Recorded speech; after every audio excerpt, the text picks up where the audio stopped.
So for episode 3, I wanted to have custom armors for Strike on Eos, which I had planned from episode 1. It proved to be too much of a hassle and time consuming to be implemented properly.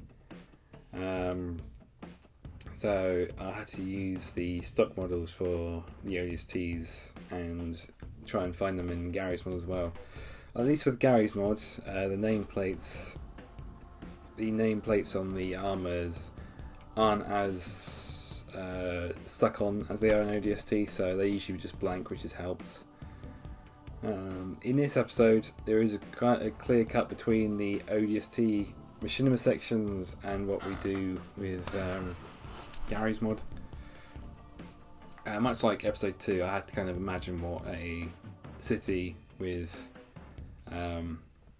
lots of people would evacuated quickly be like, and this time I think I did a pretty well job. It does help the fact that this time there was a Mombasa Streets map for Gary's mod, which wasn't there when I was making episode 2, which really kicked myself in the foot about that one, because I had gone through all the effort to try and masquerade this modern looking city into one of the future with prop packs and Gary's mod, only for someone 2 months later to make exactly what I need. So that was great. I wanted to focus away from our main pairing from episode 1 and 2, just because I wanted to do what ODST did, where we stick with our main character for the first bit and then split off to see the other characters. Strike is very different from Ashel. We'll joke about the scenario. He is a man who is quite accomplished in his career, and yet he always finds a way to get himself demoted, which I quite like writing for. He's a very humorous character in my mind, and I think he balances off very well with Eos, who's kind of the rookie of the group, who will put in the occasional joke but then will be quiet because she feels like she needs to be a by the order soldier, basically. This one, overall, I think this was probably one of the easiest episodes to make, because we had the 2 areas we needed to do, and luckily production of that part went quickly, probably about 2 or 3 days, which may sound like a long time for Machinima, but you have to imagine that we are working with Halo controls from about 2007 I should say, where the camera isn't as stuck on as it's believed. It's always a bit floaty. Machinima cameras has always been a bit like that. So we've had to kind of compensate when we're using Machinima, because it has to either be stuck on and follow the character, or it has to be third person, stuck behind. It's always difficult to do Halo Machinima, because you always kind of have to sacrifice style over substance sometimes, which is it can help in the long run, but in the short run, just I want to make this thing look cool.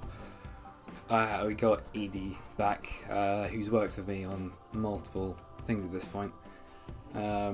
Originally I was going to have Edie compose for the nighttime sections of later episodes, but I just liked her music so much, I just thought she'd be perfect for the last part of the episode, with a little detective ominous music going on. I feel like the synthy techno vibes of the music goes well with the futuristic aspect of New Mombasa, basically. Once again, massive props to Edie for creating what I think is a pretty great track.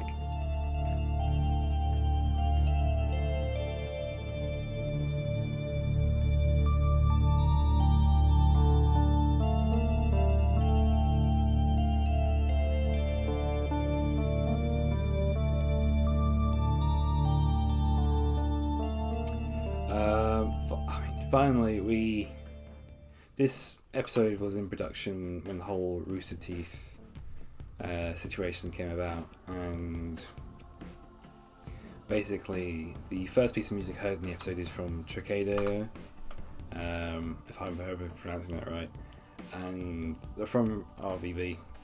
It's just like a kind of a tribute to Red vs. Blue. It was a massive machinima, and everyone was inspired by it.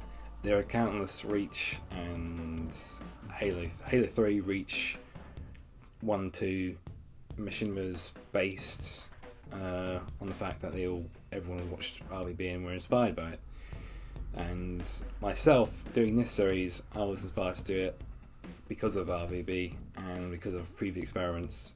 And I don't think if I never watched any of the Rooster Teeth machinimas, I don't think I would be here talking about making a perfectly okay ODST series now. So it's thanks to people like Rooster Teeth